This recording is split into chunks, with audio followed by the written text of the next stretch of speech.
Buenos días, estamos con la profesora Patricia Salas. En lo personal, amiga y maestra, hoy día como uno de los personajes más destacados dentro de la región de Arequipa. Nos toca entrevistarla del canal de YouTube que estamos haciendo dentro de la red Intercorum. Y profesora, buenos días.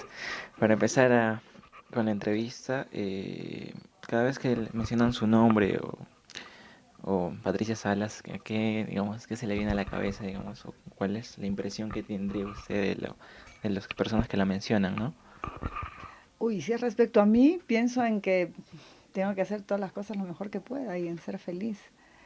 Si es respecto a los otros, creo que mi cara ya es una cara que trasluce la palabra educación. Tanto por lo del ministerio como por todo el trabajo en docencia universitaria, ¿no? Profesora, para entrar un poco más en confianza, ya la tenemos. ¿Por qué estudia sociología? Porque, digo, bastante se preguntan, digamos, dicen voy a estudiar una ingeniería, o medicina, o derecho, digamos, y eso es lo que más te incitan, ¿no? Los padres. Pero por qué sociología? ¿Por qué se decidió por estudiar sociología? Porque un día descubrí que había cosas en la sociedad que no me gustaban y que había que intentar entenderlas o solucionarlas y la sociología me pareció que era la vía, ¿no? No sé si es una tarea que se va a lograr en algún momento, pero me lo pregunté un día y decidí que era sociología. Ahora, contaba con que mi papá y mi mamá y mi familia eran muy respetuosa de lo que yo decidiera. No trataron de hacerme cambiar de opinión. Y que en el colegio sí teníamos una fuerte formación que nos sensibilizaba hacia la situación social, hacia los temas de justicia social, ¿no? Pero recordemos que usted ha sido ministra de Educación y no puedo dejar pasar la pregunta de cómo fue la experiencia de ser ministra de Educación, ¿no? Cuáles fueron lo más bonito que se lleva o el reto que le presentó ser ministra dentro del Perú, ¿no? Es una experiencia muy variada, está llena de muchas cosas, buenas, malas, feas, agradables, desagradables, satisfactorias e insatisfactorias, ¿no? La primera constatación es este, saber cuántas cosas no puedes hacer cuando tienes el poder. Esa es una primera constatación muy fuerte. Pero la otra también es cuántas cosas puedes hacer teniendo el poder, ¿no? Hay como ambos lados.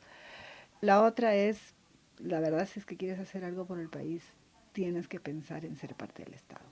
A pesar de todo lo que se diga de la política, a pesar de todo lo que se diga del Estado, lo mal que se habla de la burocracia, creo que el desafío es hacer una mejor democracia, un mejor Estado y si alguien quiere hacer algo por el país, tiene que pensar en cómo articularse el Estado, en cómo fortalecer el Estado. Cosas bonitas, en ese momento un equipo que estaba convencido que quería hacer las cosas bien a favor de la educación, de la calidad, de los más pobres y que todos trabajaban fuertemente. Sí, full chamba, pero también con entusiasmo, con ilusión. Gente que sentía que había una ilusión por la cual trabajar. No era un trabajo de rutina que hacías, porque sí, eso era una cosa muy bonita, muy estimulante, gente en la que se podía confiar mucho. Cosas duras, muchas. Una, intentar hacer alcanzar el presupuesto. La otra es efectivamente el no poder atender poblaciones a las que se les cayó una escuela y no sabes de dónde sacar la plata para eso. O los sueldos de los maestros que tú sabes que tienen que ser mejor, pero no siempre se puede, ¿no es cierto? Hay límites, pues el presupuesto nacional tiene límites o situaciones en las cuales en educación todo depende del estado de ánimo de las personas, porque somos personas trabajando con personas. Entonces no es solamente que sepas hacer las cosas, sino que quieras hacer las cosas. Entonces comprender eso es muy difícil. Y entonces eso quiere decir que no es suficiente con que capacites a las personas, no es suficiente con que les entregues condiciones de trabajo, también los tienes que inspirar, motivar, convencer. Entonces eso es una chamba muy fuerte, ¿no? Y la otra cosa que hay que tener desde, creo que en todas las situaciones de la vida, pero si estás en una función pública más es una visión estratégica, saber qué es lo que estás buscando y cómo cada decisión que tomas apunta hacia eso, porque cada vez que tú dices sí a algo, eres consciente de que le estás diciendo no a otra cosa. Entonces tienes que saber que lo que estás haciendo está bien hecho en función del bien público, en el caso de educación de los estudiantes, y poder tener los ojos y las orejas abiertas a la opinión pública, a las correlaciones de fuerzas políticas, a la prensa, pero saber que ahí también se juegan muchos intereses y que la función de el que está en el puesto, en este caso el ministro, es pensar en los estudiantes, en sus derechos, y por eso hay que trabajar con mucha convicción ética, pero también con la mayor capacidad técnica que se pueda, ¿no? Profesora, o sea, prácticamente iba a cambiar chips. Y, y- y eso es bien complicado, digamos, para todo un estado que estaba constituido, ¿no? Por ser especialistas dentro de educación, es un tema muy complejo, digamos, pero ¿cuál sería el problema de la educación peruana? Sé que es muy amplio, muy variado de dimensiones y se puede hacer una mirada histórica, pero ¿cuál sería el problema latente que, o sea, que no se resuelve, digamos, en un periodo de 5 años, sino que es una tarea que está plasmada en el Perú casi por siempre? Yo siempre me he negado a caracterizar la educación desde un solo problema y desde una gran solución que es mágica, porque primero, para nosotros como sociólogos académicos, la causalidad lineal no existe. Ya estamos hablando de lógicas multideterminadas, de pensamiento sistémico, pensamiento complejo. Entonces, puedes pensar que un problema complejo, como es resolver la diversa cantidad de situaciones que hay en la educación peruana, se puede resolver con una solución simple. Eso no existe. Entonces, eventualmente, entonces el primer problema de la educación peruana es que no aplicamos o pensamiento complejo o pensamiento estratégico, que ya no es solamente un problema de la educación, sino de la política y de otras cosas. Pero para entrar en el tema que me propones, primero tenemos un abandono histórico de la educación, entonces tenemos años de años que recuperar en las condiciones básicas de educación, infraestructura, materiales educativos, niveles de pobreza. Y también, por supuesto, las condiciones de trabajo de los maestros y las maestras.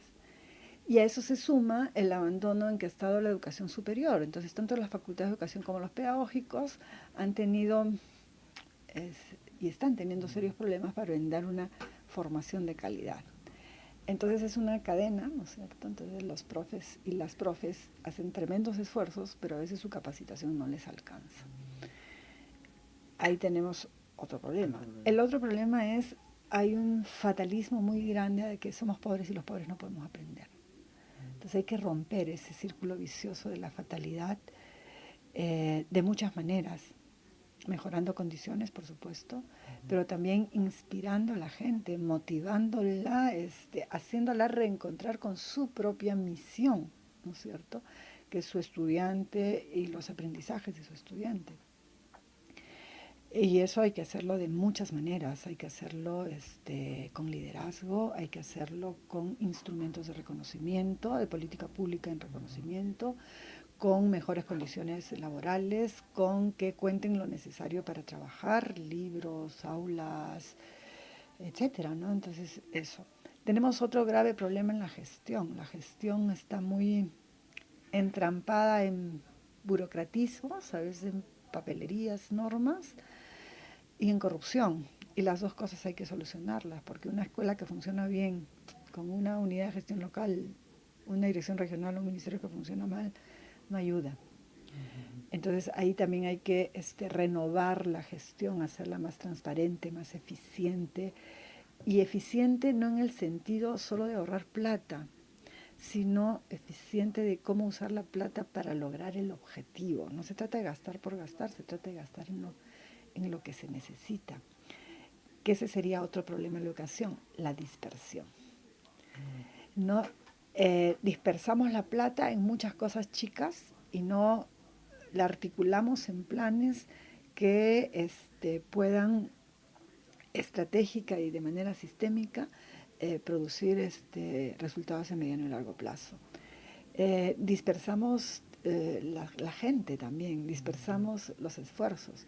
Y un ejemplo de la dispersión es también la falta de continuidad en algunas políticas. Entonces se empieza algo que está funcionando más o menos y después no se sigue. Entonces es como volver a empezar y cada comienzo es costoso porque tienes que aprender cosas, tienes que generar condiciones, que invertir plata y volver a probar si funciona o no funciona, ¿no? Entonces, por ahí hay algunos problemas de la educación que no son estrictamente educativos.